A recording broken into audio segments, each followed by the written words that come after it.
Ce qui se passe, c'est que on ne les connaît pas forcément aussi bien qu'on devrait les connaître, déjà, en toute honnêteté, pour commencer, parce que c'est l'illusion éternelle de la proximité qu'on a avec l'Algérie. C'est compliqué, même pour des intellectuels dits de gauche, c'est compliqué le rapport qu'il y a avec l'Algérie. Et effectivement, ce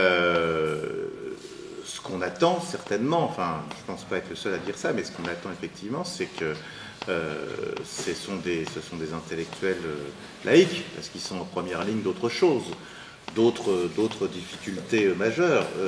Et voilà, c'est ça surtout, voilà, c'est-à-dire que c'est ce besoin-là, on aurait besoin de voix là qui légitiment ce combat pour la laïcité. Moi, par exemple, c'est ça que j'attends. Et alors Cadra, Cadra on connaît, grand bonhomme, grand romancier, on l'a vu démarrer à Baleine, son personnage de flic en Algérie, etc. Magnifique.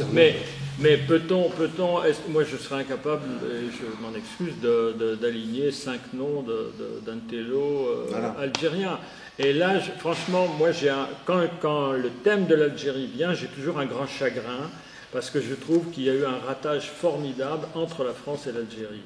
Et un ratage qui tient à l'image qu'on a entretenue en France sur l'Algérie, ratage qui tient à l'image que l'Algérie elle-même joue avec l'extérieur, parce qu'aller en Algérie, c'est un peu une aventure, hein, c'est pas comme si on partait demain matin.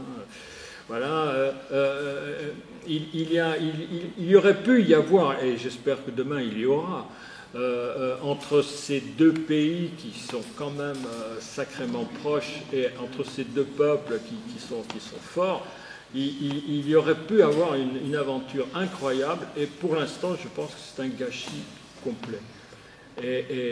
Or, hier, je discutais encore avec quelqu'un qui travaillait en coopération en Algérie dans les années 80. Il a un souvenir ébloui, heureux, mais qui le sait, qui a cette expérience, qui connaît Alors justement, je vais compléter, parce qu'il y a quelques jours, dans le Monde, on parlait du Monde et de la presse dominante. Le Monde, quand même, il fut un temps, je ne sais pas si on peut le dire aujourd'hui, c'était considéré comme le journal de l'intelligentsia. Bon, jusqu'à une période qui est peut-être un peu lointaine. Ça, c'est sorti le 31 mai, sous la plume d'Isabelle Mandreau. Yasmina Khadra reprend son chemin d'écrivain. Quand on lit cet article, on ne comprend pas si on n'a pas suivi l'histoire de Yasmina Khadra à travers aussi l'histoire de l'Algérie des années 90. Qu'est-ce qui s'est passé? C'est un ancien militaire, il dit moi je n'ai jamais vu de militaire commettre les massacres que vous décrivez. Il arrive en France et bim, il se prend de face les journalistes du Monde, de Libération notamment, qui ne peuvent pas le voir en couleur à cause de ses positions. Il est anti-intégriste, mais il n'est pas anti-militaire, en tout cas, il n'est pas anti-armée, et ça, c'est pas bien, ça fait pas propre. Comme il est mal reçu, il avait déjà écrit L'écrivain, c'est sa carrière, et il sort un livre qui s'appelle La posture des mots. Et qu'est-ce qu'il fait là-dedans?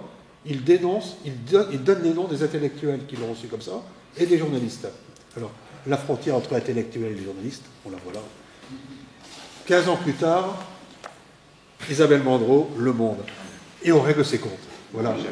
Voilà. Vous voyez, donc, quand vous parliez du Monde tout à l'heure, ou de Libération, de la presse dominante, les intellectuels y sont-ils? Ben oui, il y a en tout cas l'intelligentsia qui veut s'y représenter, à tort ou à raison, mais qui a ce petit pouvoir, cette petite baronnie. Oui, je ne suis pas sûr qu'avec un romancier français, on se permettrait des articles comme ça. Je ne suis pas sûr non plus. Ouais.